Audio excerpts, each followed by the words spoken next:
Okay, so the Thank you. recording is on. I will start now. First of all, let me thank you all for coming, and I would especially like to thank Daniel for inviting me today. Thank you Uh, for your presentation. We are already thrilled to hear it.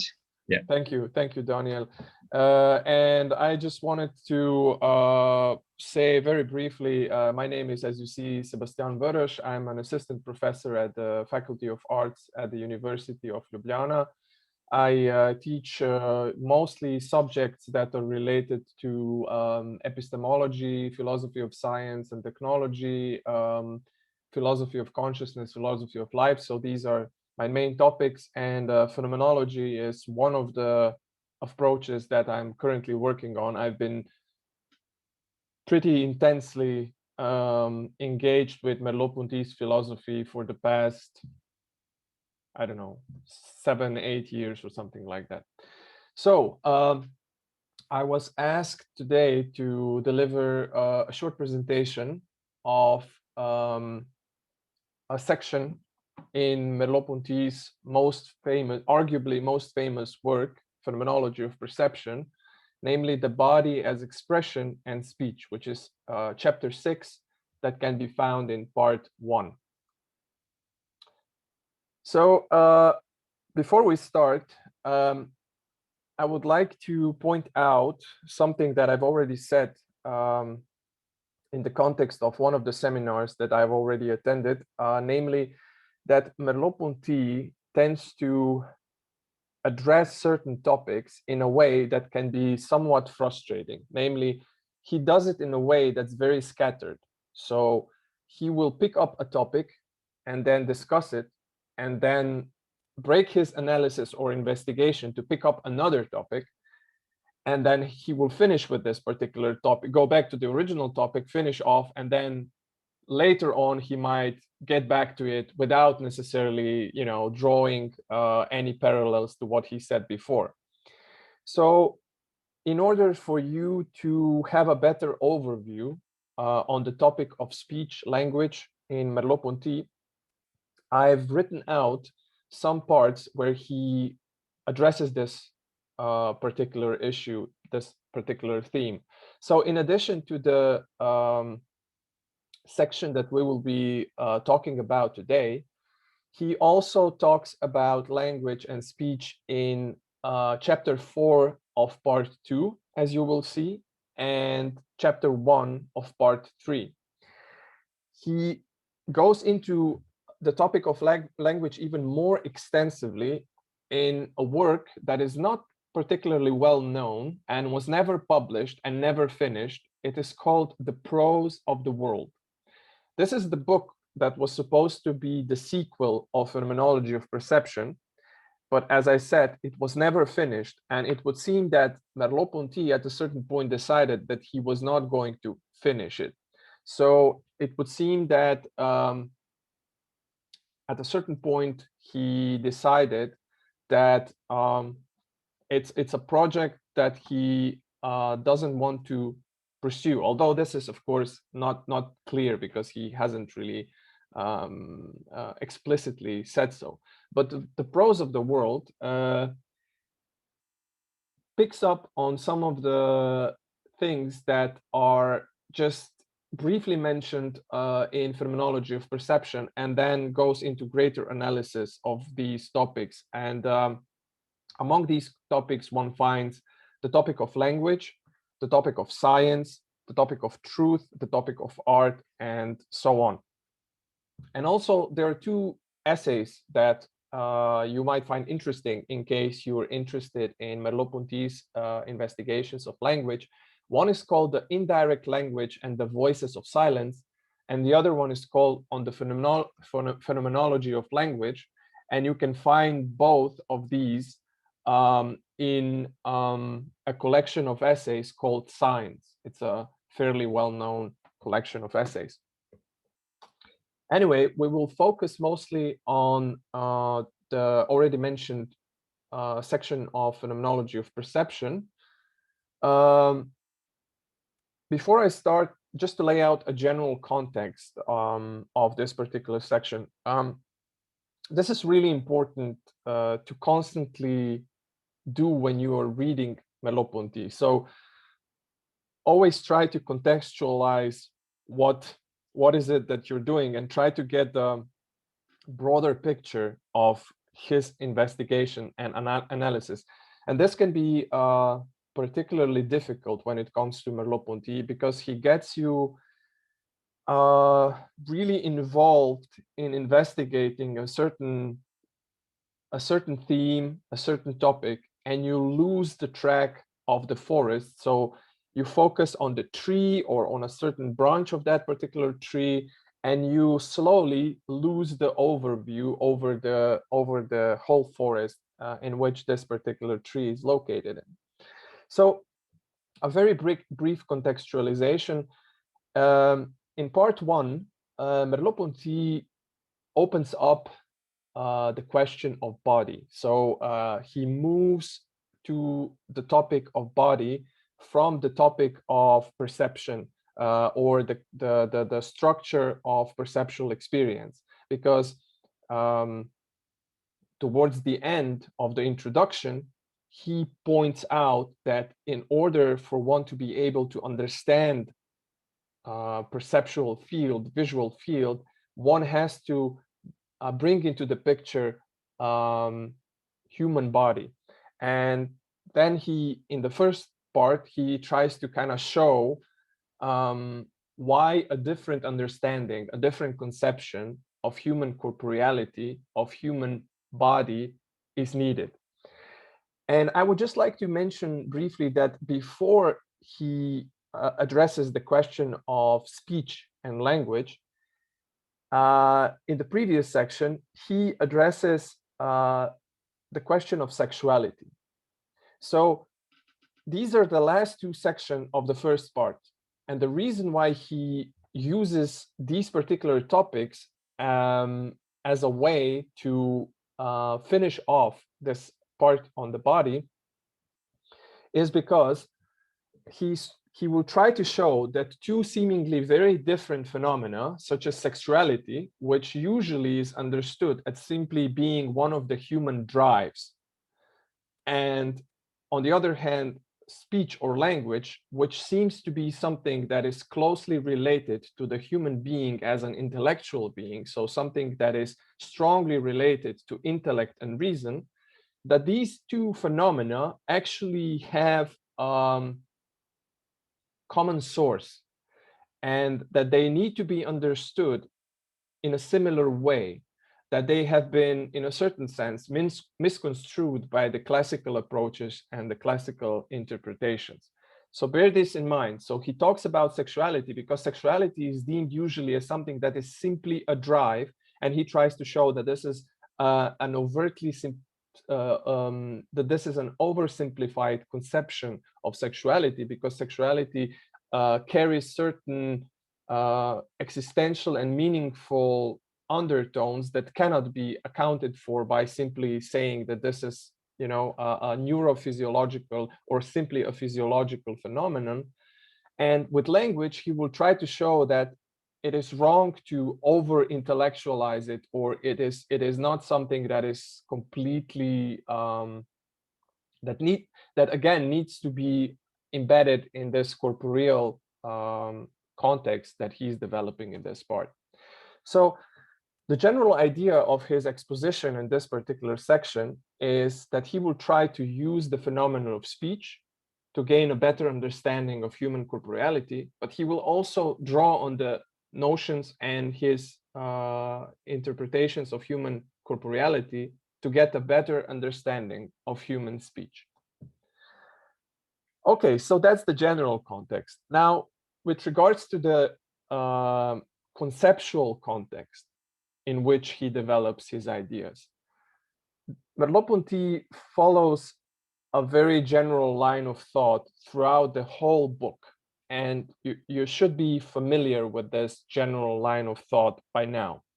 So when he tries to develop his point, he always tries to develop it against a specific background of two views that, according to him, are wrong.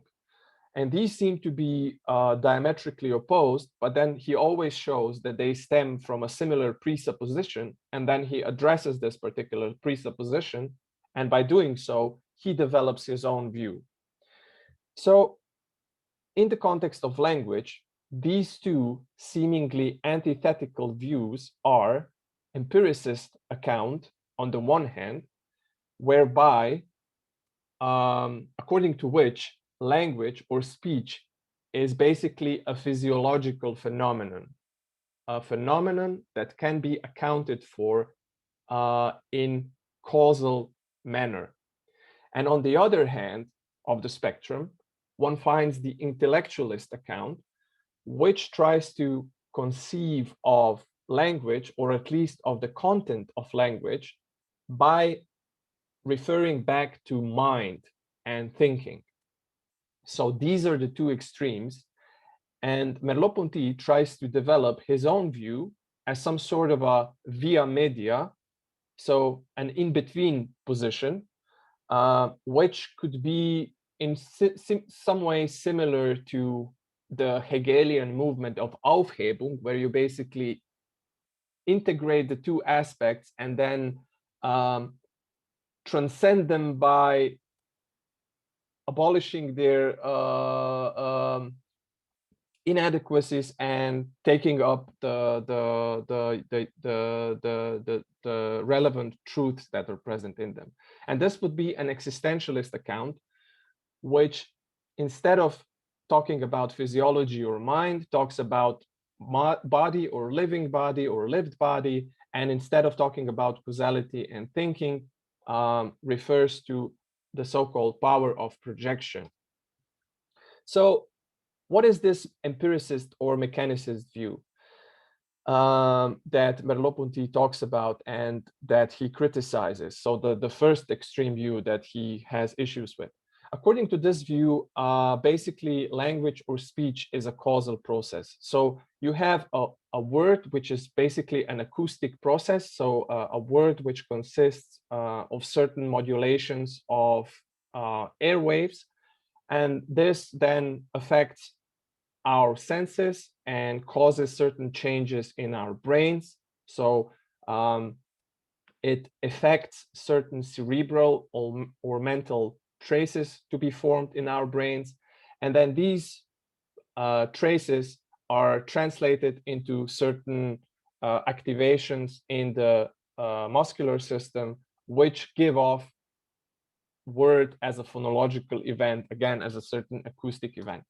So basically, according to this view, which is a naturalistic conception, there's basically no speaker. All you have to do with, so all we're presented with is a sequence of events that unfold in a very deterministic manner, following a causal pathway.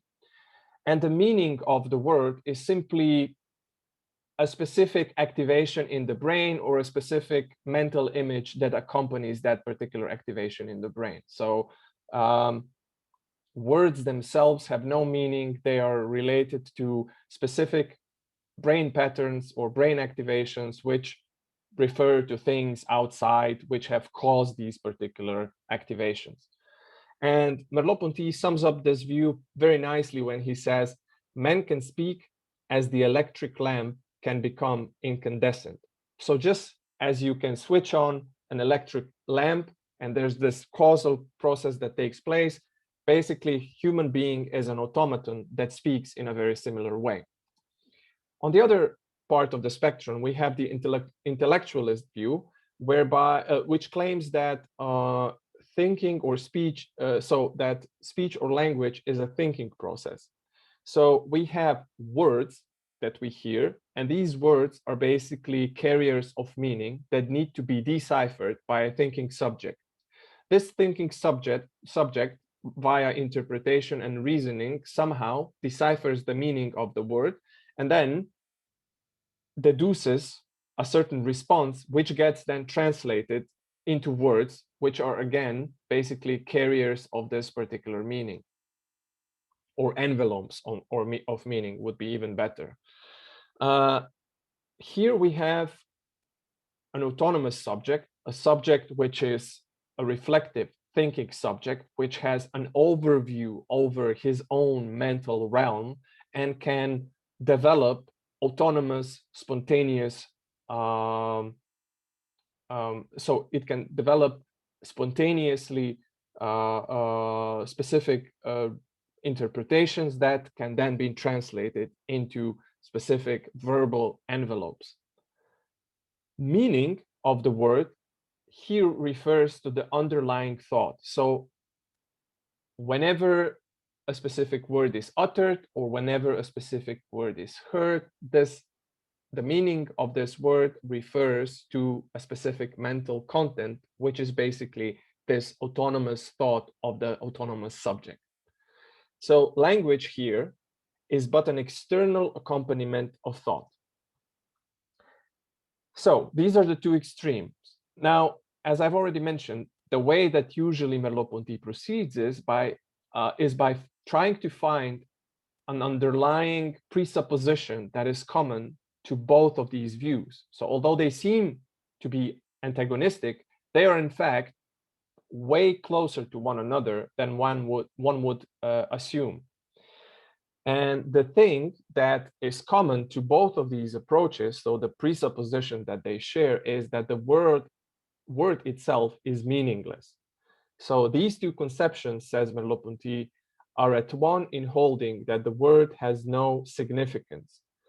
When it comes to empiricism, the word is basically a psychic, physiological, or even physical phenomenon thrown up by the working of an objective causality. And when it comes to intellectualism, the word is basically an empty container, as I've said, an envelope, an external accompaniment of thought. Later on, he calls it an empty shell. So it is void of any meaning. So when he sums up this position, so the idea that they share, that these two views share a common presupposition, he says the following. In the first case, that is to say, in the case of empiricism, we are on this side of the word as meaningful. So empiricists errs in thinking, so in basically putting the word into a causal chain and thereby emptying it of any meaning. So it doesn't even reach the element of meaning, okay? In the second position, that is the intellectualist view, we are beyond it. So if empiricist sees the word merely as a physical phenomenon and thereby excludes it from the realm of meaning, intellectualist overshoots it in a certain sense. So he moves directly into the mental realm and says the meaning is located in the mind, in thought. And again, the word itself is left without meaning. So in the first case, there is nobody to speak. In the second case, there is certainly a subject, but a thinking one, not a speaking one. And the way that Merleau-Ponty proceeds is, he says that we refute both intellectualism and empiricism by simply saying the word has a meaning. So that will be his starting point. The word has a meaning. So Merleau-Ponty's view will be that words themselves are meaningful. That is to say, that meaning inhabits or permeates the word. The other way that he puts it, word inhabits things and is a vehicle of meanings. What this will mean is that, by the way, although he talks both about empiricism and intellectualism, for the most part in this particular section, he discusses, he's in an ongoing dialogue with the intellectualist position. So he's, according to Merleau-Ponty, in Phenomenology of Perception in general, intellectualist approach is closer to the truth than the empiricist approach. So normally he presents the empiricist / naturalist position and then shows how intellectualist position critiques this empiricist position, and then he proceeds from there. So although both are wrong, intellectualism is in a certain sense a move forward that is an improvement in relationship to with regards to empiricism or naturalism.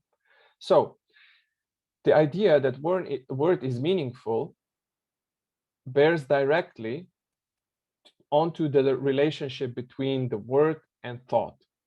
Okay, so Merleau-Ponty says that speech in the speaker does not translate ready-made thought, but accomplishes it.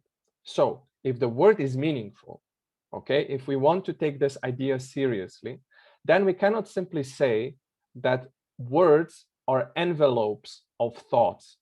Instead, Merleau-Ponty says that thoughts themselves have to accomplish words.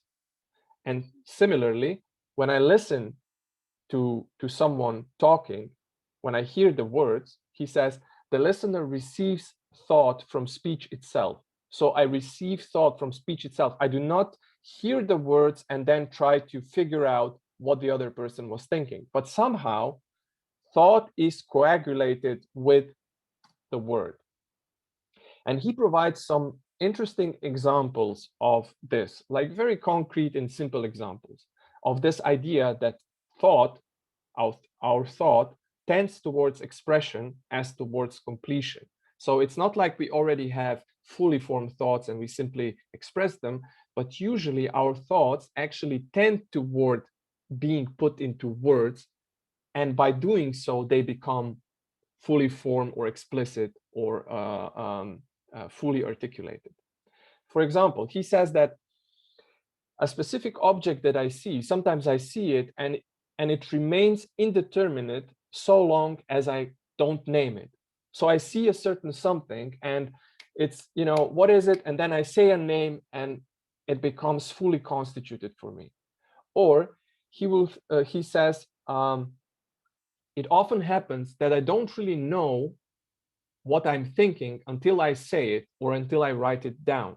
So it is through, say, a dialogue with someone that I actually realize what is it that I'm saying or what my position on a given topic actually is. There's another example where, for example, we go and write a paper without actually knowing what we are going to write. So until we actually write the paper or a book, we haven't really fully known what we were about to write. And then there are two examples that he says. For example, children think that naming a thing gives us the essence of a thing. So from a developmental perspective, there is this strong correlation for children between words and the act of naming and things themselves and the essences of things. And he also refers to the mythological thinking where naming is often basically synonymous or underlies calling into being. So things emerge when they are named, when they are given specific names. And you have mythological stories where this is a case. You know, you can also, it will be interesting also to go into the, say, a New Testament story about, say, the Gospel of John, where Jesus is said to be the Logos. Another quote that is very telling with regards to what I'm saying now, and it has a somewhat Wittgensteinian ring. Merleau-Ponty says the following: the denomination of objects, so the naming of the objects, does not follow upon recognition. So it's not the case that I first recognize an object and then say its name or denominate it. It is itself a recognition. So the very act of denomination is itself a recognition. When I fix my eyes on an object in the half-light and say it is a brush, it is not in my mind the concept of a brush under which I subsume the object, but the word bears the meaning, and by imposing it on the object, I am conscious of reaching that object. So when I see a specific object in the half-light and I call out its name, it's not that I've recognized it and then named it, but through the act of naming it, it has, as he says, I'm conscious of reaching that particular object. So what Merleau-Ponty is trying to say here is that speech does not come after or is not even parallel to thought. So these are not two separate things, but he's trying to develop the notion of thought in and through speech. So thought that develops in and through speech. I don't know if you know the work of the biologist Umberto Maturana, but he referred to this active element of speaking of language as languaging, so in the verb form or in the gerund form. There is thus, says Merleau-Ponty, either in the man who listens or reads, or in the one who speaks or writes, a thought in speech, the existence of which is unsuspected by intellectualism. So this is something that Merleau-Ponty will try to develop, this idea of thought in speech, thought in and through speech, not thought and speech as something separate, but thought permeating the speech, speech permeating the thought. And what Merleau-Ponty does here basically is very similar to what he did when he was talking about perception. So he's trying to develop a phenomenology of language. And what is meant by this is that he's trying to enact an epoché, a putting into brackets, and getting back to the development of speech. So to the phenomenon of speech, which is not already pre-given, but speech as it unfolds, speech as it comes into being. This is the way he phrases it in Phenomenology of Perception. We must turn back to the phenomenon of speech and put into question the usual accounts which immobilize thought and speech, and make everything other than external relations between them inconceivable. In the book I've mentioned, so in the Prose of the World, he says, we should consider speech before it has been pronounced, against the ground of silence which precedes it, which never ceases to accompany it, and without which it would say nothing. Moreover, we should be sensitive to the thread of silence from which the tissue of speech is woven. So, to draw an analogy, when you were talking about perception, and when Merleau-Ponty is trying to get away from the classical account, so the empiricist and intellectualist accounts of perception, he urged the reader that we must move away from things towards the cradle of things. So from things to phenomena, which is basically the genesis, development, emergence of things. So there's a dynamic aspect present in how things get constituted, how they get formed. Okay, and the similar and something similar is at work here when he talks about speech. So he wants us to move away from constituted signification. So speech, which is already somehow static, which already operates with meanings that have been fully developed and that give off the impression that they have simply been there, that they are, again, like things, or that they are thing-like, towards constituted signification. So the moment when speech is enacted, and in and through this speech, meaning emerges. So this is what he's trying to do. So he's trying to basically get us to perform an epoché and catch the meaning in its action. Because one of the things which is similar, which is similar in speech to what is also at work in perception, you've mentioned already in previous sessions that perception loses itself in things. Well, it's something similar with language. Language self-effaces. That is to say, it hides itself beneath the meaning that it embodies. Merleau-Ponty puts this as follows. Now, one of the effects of language is to efface itself. So it basically kind of hides itself, or it negates itself, to the extent that its expression comes across. When someone, say an author or a friend, succeeds in expressing himself, the signs are immediately forgotten. All that remains is the meaning. But therein lies the virtue of language. It is language which propels us towards things it signifies. In the way it works, language hides itself from us. So when I open up a book and I read, I don't see the words. I mean, I see them, but in a way that is not, that they are not given to me as objects, but they are given to me as means, or a ladder, if you like, into the domain of meaning, of significance. So the language, when the communication is successful, when the act of languaging is successful, self-effaces. That is to say, the only thing that remains is the meaning that gets constituted in and through the act of speaking. So this epoche that Merleau-Ponty wants us to undergo will basically move us from the static conception of language, where things and meanings are already fully constituted, towards the dynamic understanding or view of language, where meaning and things get constituted. So we are asked to follow Merleau-Ponty into the realm where where we can witness the birth of things and meanings. So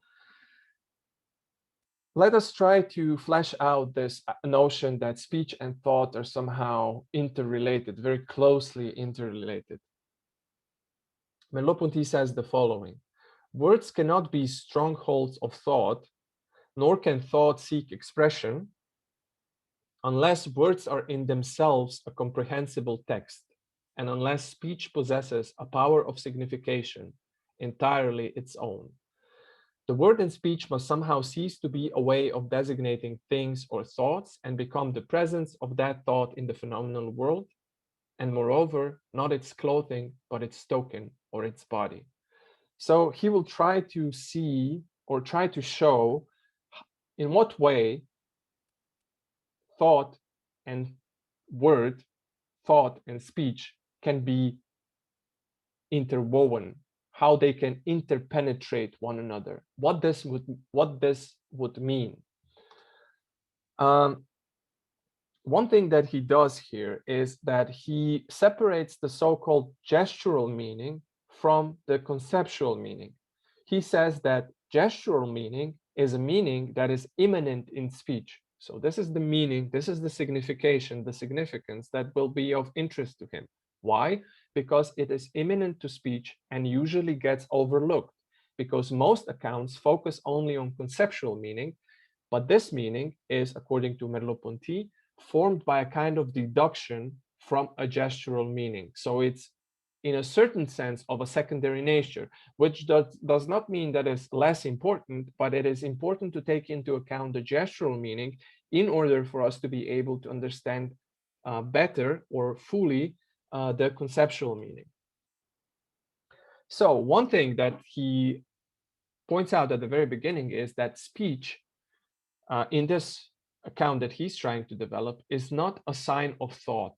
So speech is not like a smoke that betrays fire, because smoke and fire are somehow separated. So you see smoke and then you kind of deduce that there must be fire. They are two separate things that are related externally. So they are two separate things which then, you know, are somehow related via a certain secondary relationship.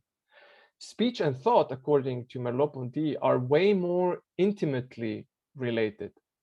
They interpenetrate, one might say. They are interwoven. he says speech and thought are intervolved. So the sense being held within the word and the word being the external existence of sense. So there is a strong internal relation whereby word itself, so the word that we hear, the word that you see, is somehow meaningful. The meaning is not behind it or in front of it. It permeates the word. But what the heck does that mean?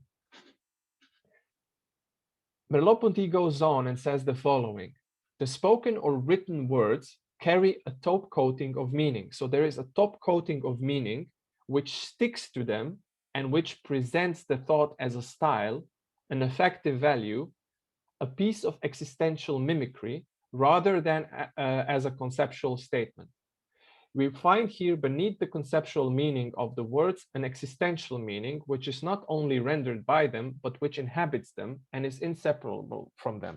So there is a specific, as he calls it, coating of the meaning, the top coating of the meaning, which is not conceptual in nature, but refers to an existential meaning of the word and is somehow related to a specific style or affective value, or as he puts it, piece of existential mimicry of this particular word.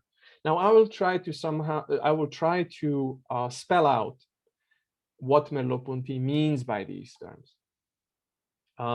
Particularly, we will talk about this notion of style and physiognomy that he uses sometimes when he talks about what does it mean to know a word on a very fundamental level. So not on an intellectual level where you try to think about it in the sense of its conceptual meaning, but what does it mean for me to know a word on the most primary level, so to speak. And here he talks about the style or physiognomy of words. He says that when I know a word, knowing a word does not mean that there is a specific neural activation in my brain that I simply have to reactivate, and that means that there is this word in my mind now, or that I have a very specific mental representation of this word. This is not usually how words are given to me in my lived experience. They are present, but they are not present in a way that they are explicit objects that I think of, that I have in my mind, whose images I see. They're given to me, as we will see, as specific ways of using my body, or a specific way of, or a specific possibilities for behavior, for engaging in certain patterns of behavior. Okay, we can skip this. And you might have noticed that Merleau-Ponty uses a lot of examples in his work. Unfortunately, the way he uses these examples is often very fragmentary. So he just throws them in, and very often he doesn't really provide an introduction to these examples, or he doesn't even spell out why he has used them. So this can be frustrating. But if you take the time and you try to somehow figure out why these examples are there, you can see that they really, really enrich the whole narrative and the whole point that he's trying to make.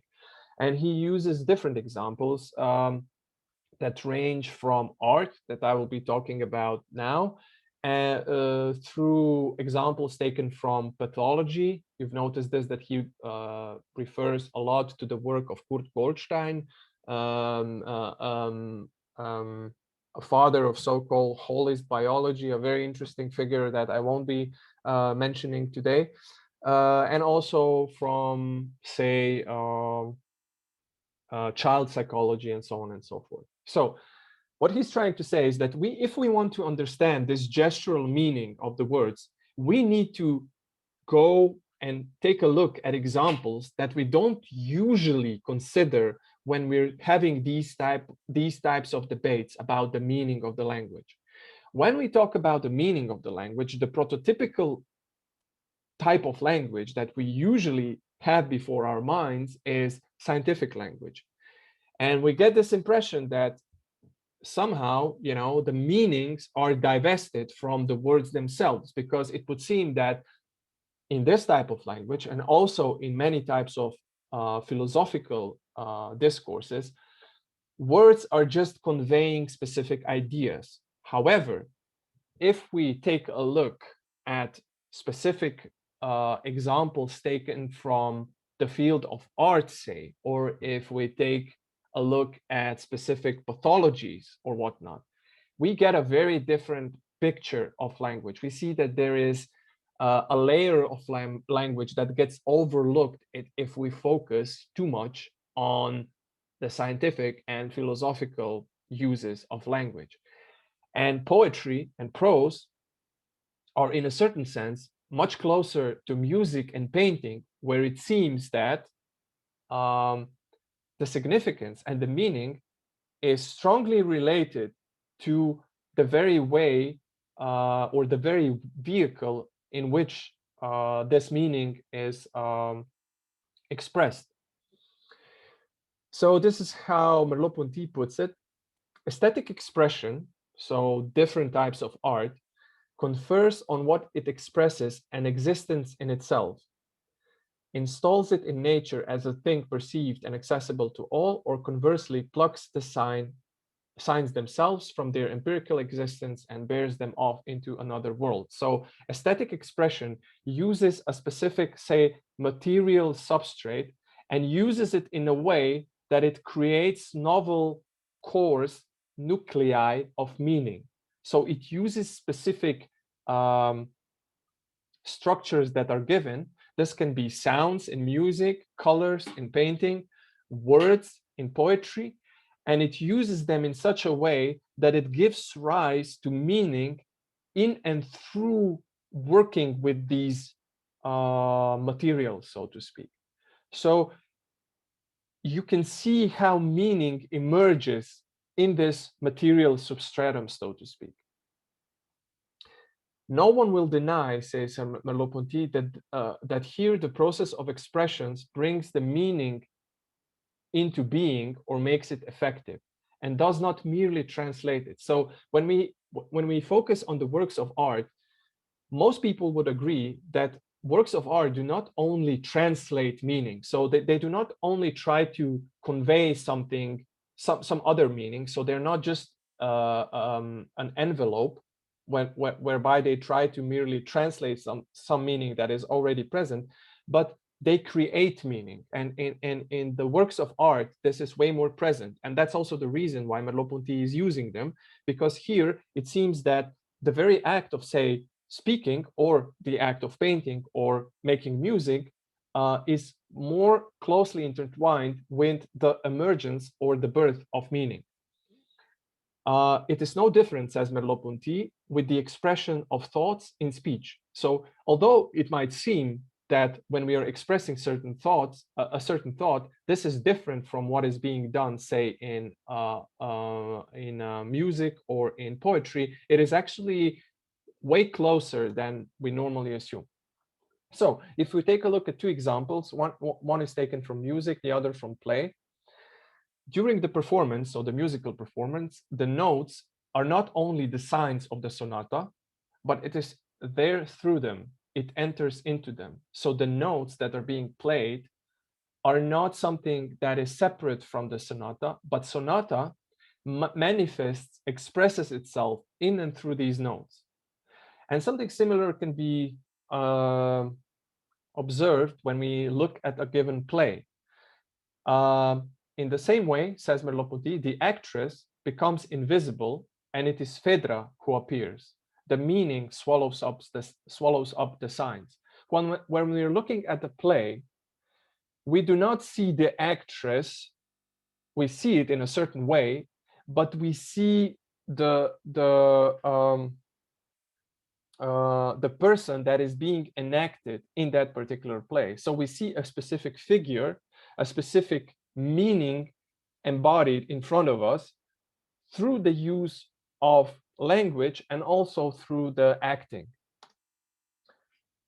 Now, he says that in the case of prose and poetry, the power of the spoken word is perhaps less obvious because we have the illusion of already possessing within ourselves, in the shape of the common property of meaning of words, what is required for the understanding of any text whatsoever. But in fact, it is less the case that the sense of literary work is provided by the common property meaning of words than it contributes to changing that accepted meaning. So we are under an illusion that when we read a certain novel or a certain poem, that we already have the words and we understand what these words mean.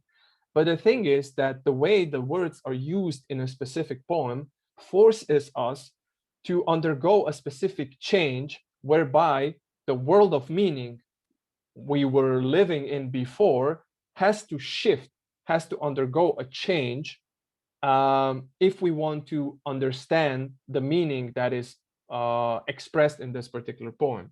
So the way that language the language is used in a specific piece of poetry or a specific piece of prose is such that it kind of puts us slightly off balance, and we are present at the emergence of the new meaning if we're careful enough. Then in retrospect, of course, we can say, well, you know, I already understood it. But as you're reading it, you have to enter into that particular book. And often it happens, says Merleau-Ponty, that you don't really get the meaning, say, of a certain book that you're reading or a certain poem. You don't get it in a sense that you would be able to express it.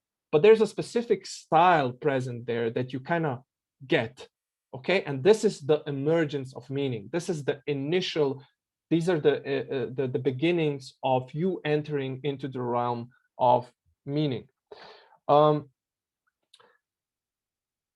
So in the Prose of the World, Merleau-Ponty says the writer or the orator, so the person who speaks, uses the significations that are already present in us. So he uses the common collection of words that we all have in a specific culture, but he uses them in a way that makes them yield strange sounds. So they start to give off strange sounds. He uses them in a way that are slightly off balance.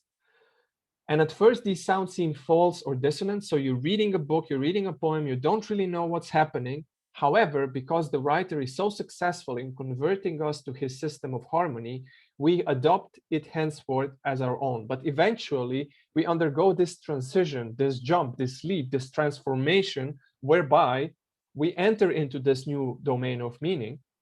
And from then on, he says, between the writer and ourselves, there remain only the pure relations of spirit to spirit. So after that, we have the impression we already knew beforehand, you know, the words that the author was meaning. So we already were in the same realm of meaning. But if we pay close attention, we see that this is not the case. There was a specific challenge given to us by the poem or by a specific novel. So to know a word on this fundamental level, to grasp a style or a physiognomy of word, says Merleau-Ponty, the way I do this, he says, I possess the word's articulatory and acoustic style as one of the possible uses of my body. So when I get the meaning, the gestural meaning of a word, I get it as a specific modification of my body. I see its physiognomy, its structure, as correlated to specific behavioral attitudes or existential attitudes that I might take. Okay, so Merleau-Ponty underscores or underlines this active, existential, behavioral element or dimension of words. He says, I begin to understand the meaning of words through their place in the context of action and by taking part in communal life. So Merleau-Ponty is very close to Wittgenstein here. He says that the way you learn what a given word means is by using it and by actually engaging with these words in a specific communal, that is to say, social and cultural setting. I have only one way of representing it, which is uttering it. So if I want to represent a specific word, the way I do it is by utter, that is to say, by saying it. Just as the artist has only one means of representing the work on which he is engaged, by doing it. So speech is he says, a genuine gesture. So it is a gesture. It has a very strong behavioral existential component, and it contains its meaning in the same way the gesture contains it. So Merleau-Ponty draws an analogy between words, speech, language, and gesture. And he says that there is a close similarity between the two. So let us take a look. What is typical of gestures? So how do we recognize, or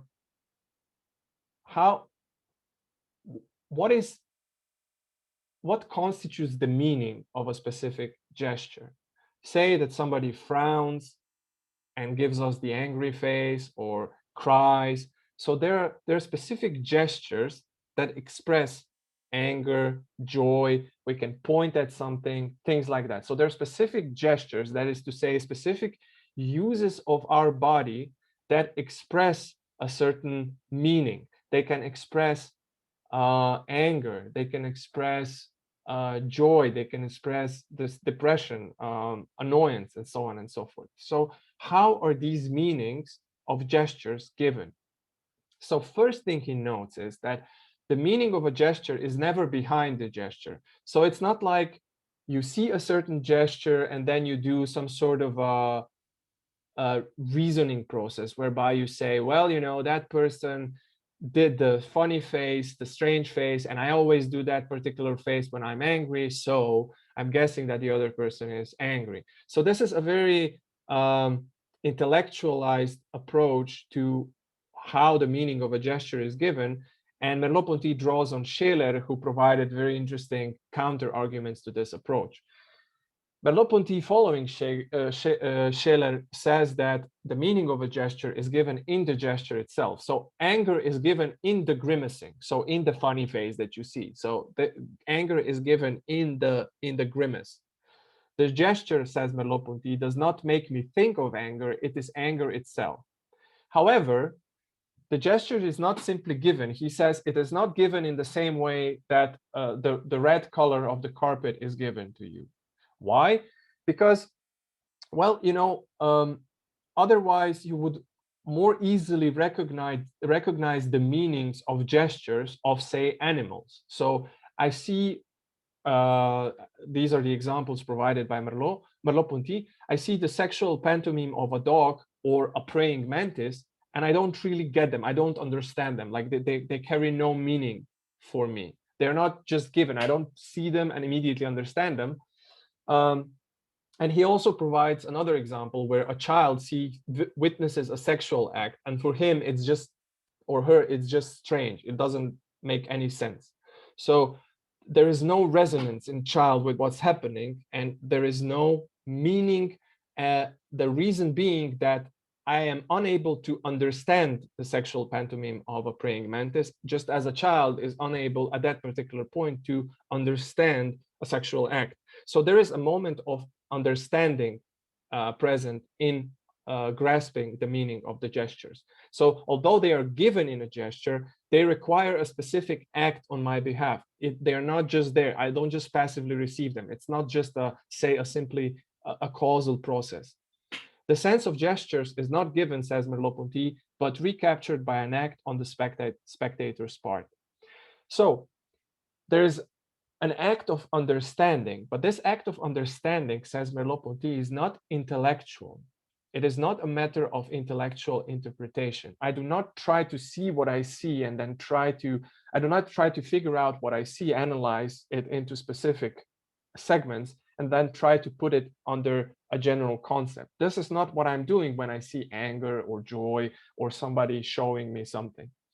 Instead, what is at work here is a specific form of what I have called here corporeal synchronization. So there is a specific instance of intercorporeality. So we're not dealing here with intellectual interpretation, but with something that is related to our embodiment, to our corporeality. So the way Merleau-Ponty phrases it is, I do not understand the gestures of others by some act of intellectual interpretation. It is through my body that I understand other people. Now, what does he mean by that? This is the way he phrases it. The communication or comprehension of gestures comes about through the reciprocity of my intentions and the gestures of others, of my gestures and the intentions discernible in the conduct of other people. It is as if other person's intention inhabited my body and mine his. There is mutual conformation between myself and others. So what happens is, if I want to understand the other person, I must be able, through my corporeal schema, take on the motor intention that is being unfolded in front of me. So when the other person is frowning, when the other person is crying, I do not reflect on this from an intellectual perspective, nor am I merely a segment in a passive causal chain. Instead, there is a specific act of understanding on my behalf, but this act is enacted in and through my body, in and through my corporeal schema. So when there is a specific reciprocity between my intentions or the intentions of the other, and the intentions of the other, that we can talk about, that we can say that we have understood the meaning of a specific gesture. So the gestures are expressions of a specific motor intention on the other side, and are in a certain sense calling me to synchronize with that particular intention. So that is their main meaning. Each gesture has a specific style which is given to my corporeal schema, to my bodily schema, and not so much to my intellect. Of course, I can then analyze and think about it, but the only reason I can do so because previously I was already introduced into this domain of meaning, which is given to me in and through my body. So the gesture which I witness outlines an intentional object. It can be anger, it can be fear, it can be showing me something. This object is genuinely present and fully comprehended with the power of my body, when the powers of my body adjust themselves to it and overlap it. The meaning of a gesture, thus understood, is not behind it, it is intermingled with the structure of the world outlined by the gesture and which I take up on my own account. It is arrayed all over the gesture itself. So the anger that I see, that I understand, that I grasp is already given in that particular bodily pattern, which as a meaning, which makes this pattern, which consists of several different movements and can vary from one person to the other as a whole that I can latch onto. So there is a certain generality to what I see in a gesture, and I can latch onto that, not with my intellect, but with my corporeal schema. And gesture and speech are similar in this regard, that they both, at this fundamental level, operate in a similar way. So just as a gesture is something that is related to embodiment in the way that my body is used, when I'm talking to you, when you see a certain word in a book, my spoken words and the words that you see on the page, they have a specific style and physiognomy, and the way that you engage with them on the most fundamental level is that you enter into the world of meaning that is given to you via corporeal schema. So you have learned what the meaning of the word is by using it in a specific context, and it is this particular meaning that you have acquired by actively engaging with this word that needs to be reawakened whenever you are going to use it or whenever you are in touch with a specific word. So there is an emotional segment to the word that kind of takes on this fundamental level, this superficial substratum that is present in the words, and that is related to their corporeality, to the words that as are given to us in our phenomenal field, so as auditory and as visual phenomena. Okay, this we can skip this. So speech is in this regard very similar to gestures. It relates to the use of our bodies, and it is a way that we again use our bodies in a way to enact and bring forth uh, new segments and domains of meaning, just as gestures do the same. And what I just so the slides that we didn't really take a look at refer to the question of whether, you know, gestures are natural and meanings are simply social. And Merleau-Ponty basically tries to point out that in the human being, nothing is completely natural and nothing is completely cultural. So everything is both natural and cultural, in the sense of that both natural processes and cultural processes involve this particular use whereby body uses specific segments that are given to it in a way that allows it to bring forth, to secrete, as he puts it, new meaning. We can get back to this in discussion. However, I would like to point out something that is not really developed in great detail in Phenomenology of Perception, but is something that Merleau-Ponty was focusing more in his later work. Namely, although gesture and speech are similar in the regard that I've just presented, they are also different, okay? And the reason why I'm emphasizing this is because many people tend to overlook this element of Merleau-Ponty's philosophy. They overlook that he was constantly trying to point out that the level of language, the level of concepts, the level of mind, they are a different structuration, a different organization, a different use of one's body. And they kind of talk about embodiment as if it were something that would exclude the rational aspect or conceptual aspect. Anyway, so he mentions briefly that the speech differs from gestures in at least two aspects. So speech can sediment, and speech can be indefinitely reiterated. What does that mean? When I use language, after a while, the meaning that becomes constituted in the language becomes the central focus of the discussion and the use. So I don't really focus on the vehicle through which this meaning was given. So people forget that, you know, the specific meanings that we are using, and that the world of meaning in which we live was constituted in the past by the active use and this synchronization, corporeal synchronization between speaking subjects.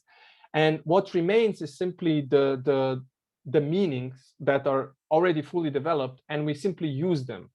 We've kind of gotten to use them, and we were thrown into them as children, and we've acquired them as a part of our education, and so on and so forth.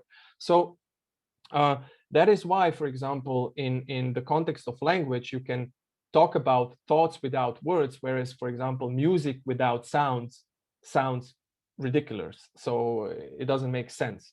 But with language, something can sediment in the sense of become an acquired meaning, significance in a specific culture, and you don't really focus on the vehicle itself, but only on the signification. And also, language can be reiterated endlessly, which means that you can use language to talk about language. So you can, this is also what allows for the sedimentation, because you can use a new word to refer to something else. So you can not only embody a certain meaning when you're saying it, but also then refer to this particular meaning and refer to this particular meaning. So you get this feeling that you are in the world or realm of ideas that are somehow divested from language. So mind and reason are a specific structuration, use of the body, which are closely related to this specific dynamic of speech. But please note that in the Phenomenology of Perception, Merleau-Ponty doesn't really say much about this, because his main point in this work is to show the embodied aspect, the embodied dimension of language, and this is what he focuses on. So if we summarize where we are at the moment, and then I will point out two more things, and then we can have a short discussion. Merleau-Ponty basically distinguishes between two dimensions or two aspects of speech. The first aspect is the so-called spoken speech. He also uses different words such as sedimented speech, second-order speech, constituted speech, empirical speech.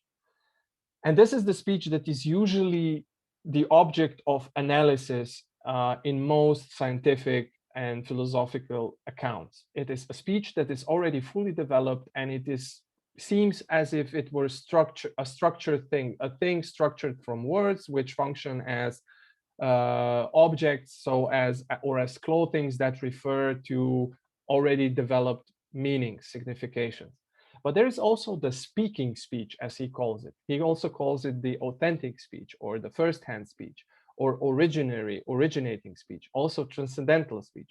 So this is the speech which is used actively and which brings meaning forth. So this is the speech which secretes meaning, which by using words that are available brings about new meaningful structures.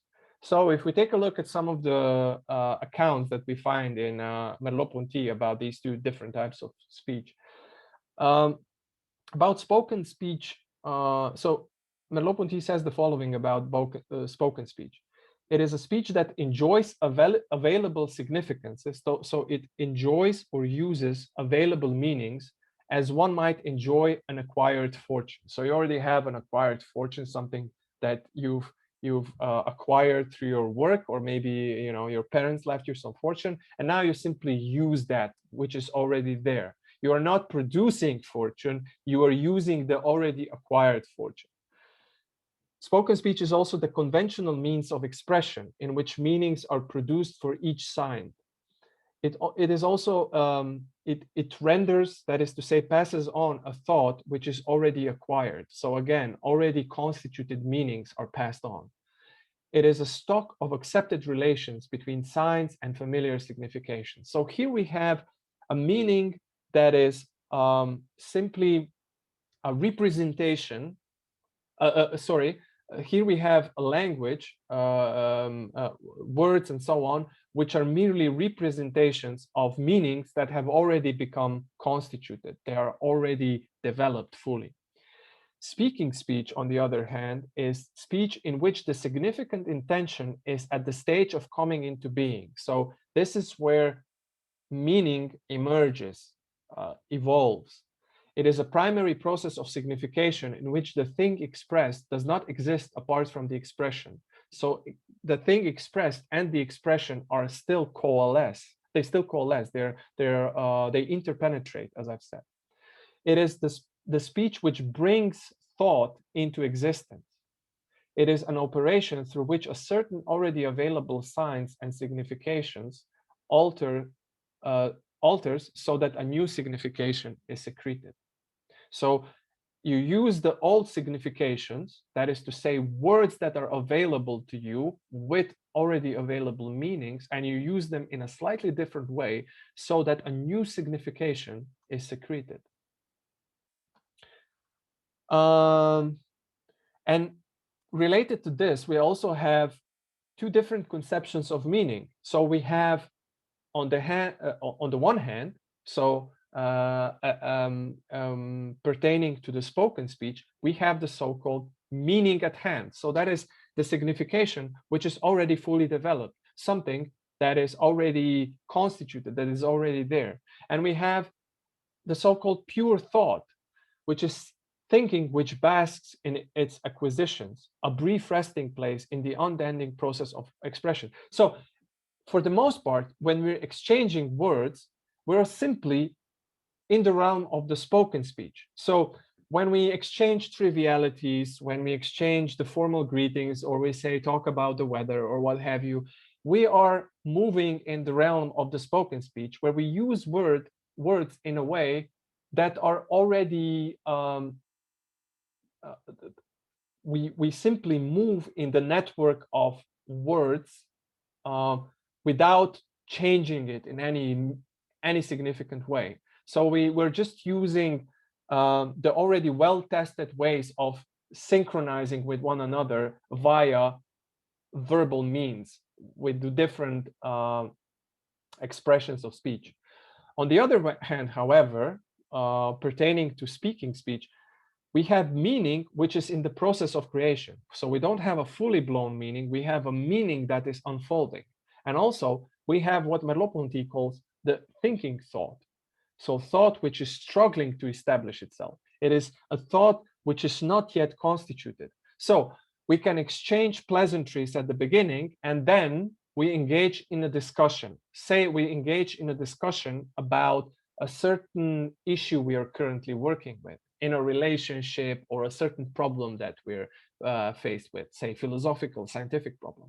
And we don't really know what to think of these things. And it is through the discussion, through an engagement, active engagement with the other person or with ourselves, say we can write a diary or something like that, that we are basically developing thought. So this is the thought which is struggling to establish itself. And the way it is trying to establish itself is by the active use of language. That is to say, by the active use of the already constituted meanings, which we try to somehow shift or put slightly off balance so that they would capture what is indeterminately already present within us. So there is a certain surplus in us that we're trying to somehow capture, that we're trying to somehow articulate, that we're trying to somehow manifest.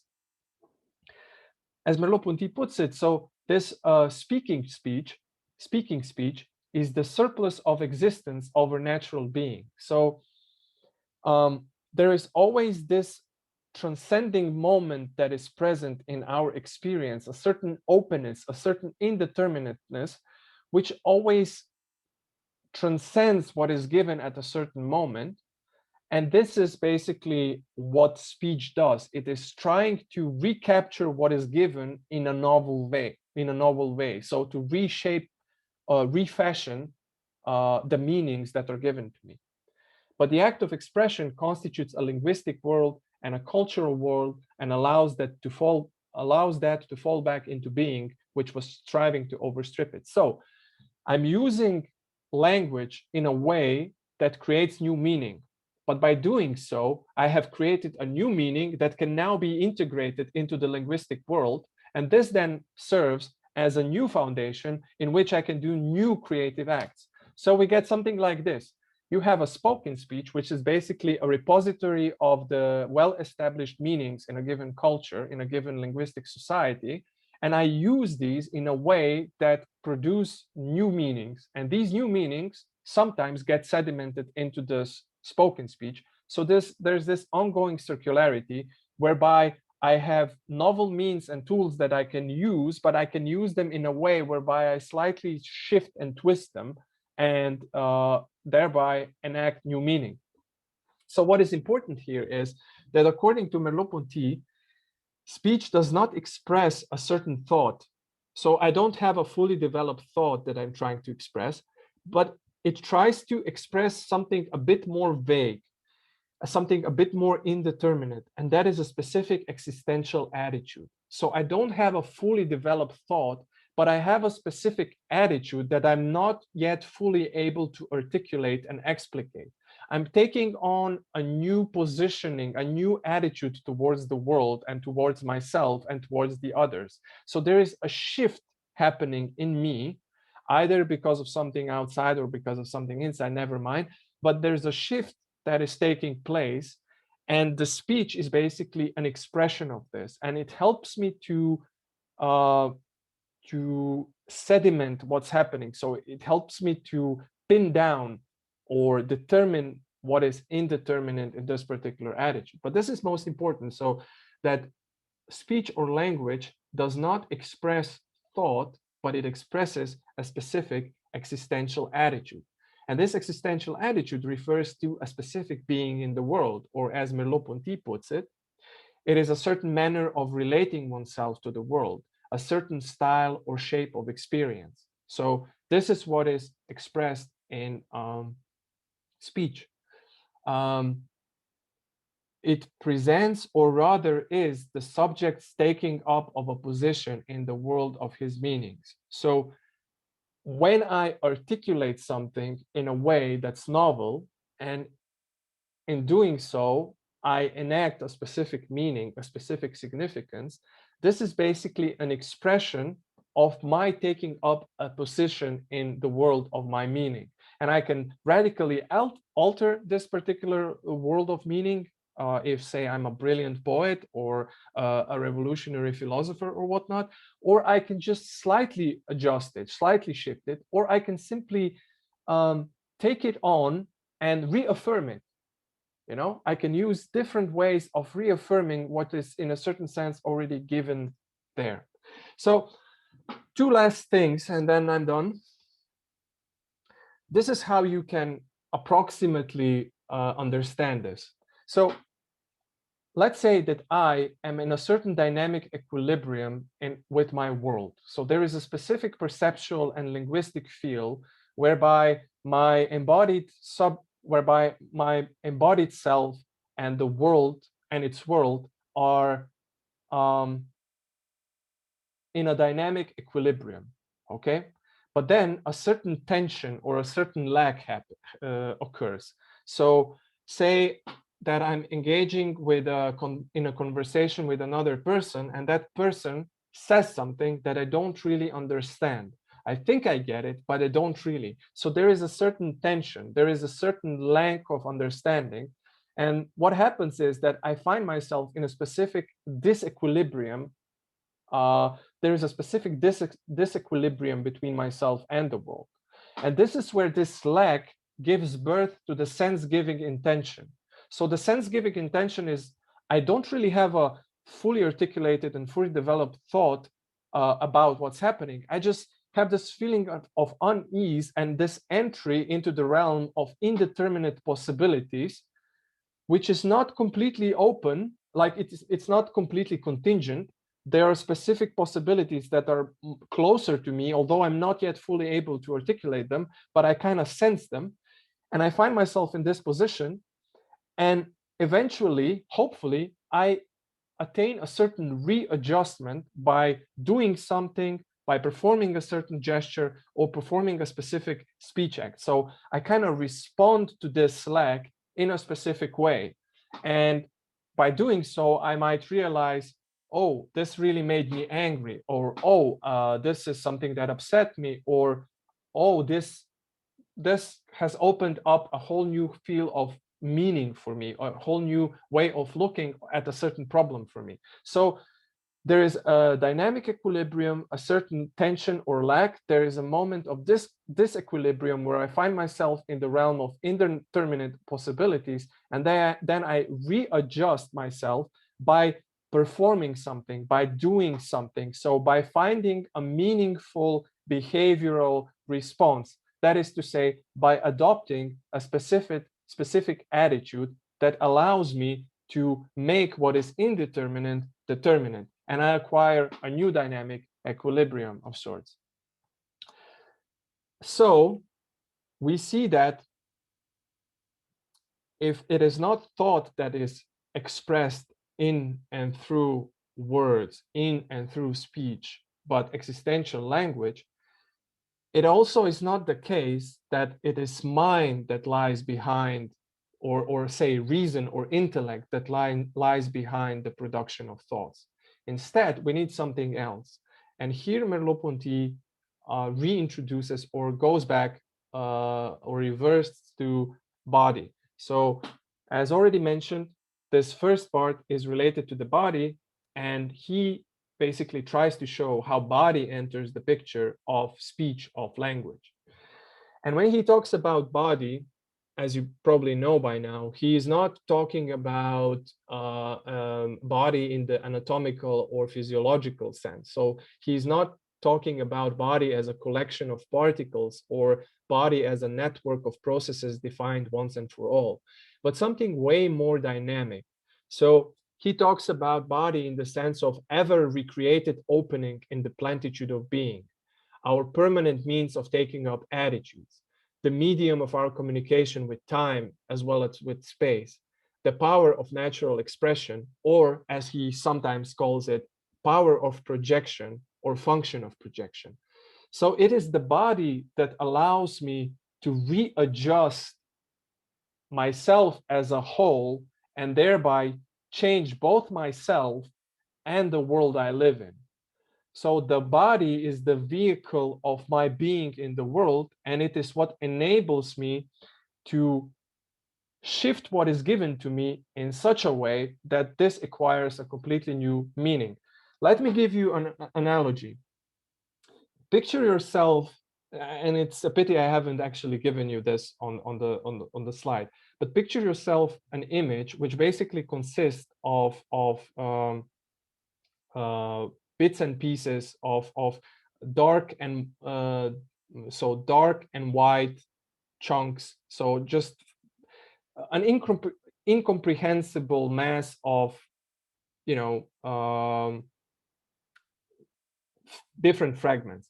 And then all of a sudden in this, you kind of see an image in this, say an image of a face. Each segment in that picture, which was previously just a mass of blotches that were completely unrelated, each of these blotches acquires a specific novel meaning and dimension and direction within the new whole that you see. If you see a face, all of a sudden something that was merely a blotch that was completely unrelated to anything else becomes an ear of that face or an eye or something like that, and becomes integrated into the whole and interrelated with all the other aspects. Something same, the body, according to Merleau-Ponty, does the same.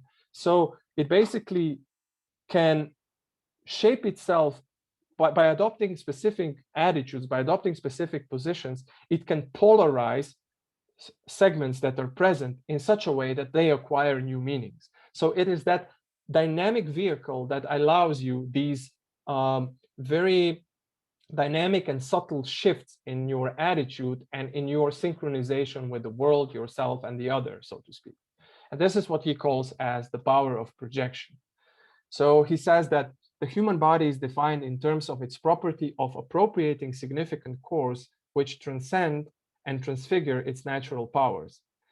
So the body is capable of acts of transcendence in the sense of although I am a biological entity, I can use this entity in ways that can enact new meanings, new significances, new senses. So I can make use of my body in very different ways, and by doing so, I can enact in different ways similar or same meanings, or I can use the same way to enact a different meaning. So it's a very plastic way of embodying sense or signification. Okay, there are some more quotes that I could read about this, but I think I've talked a lot, and at this point I will just call it quits, and maybe we can go to discussion. Thank you very much for your time and for your patience, and I will now stop the recording and we can proceed with the questions or what have you. Thank you. Just a second. Yeah, thank you very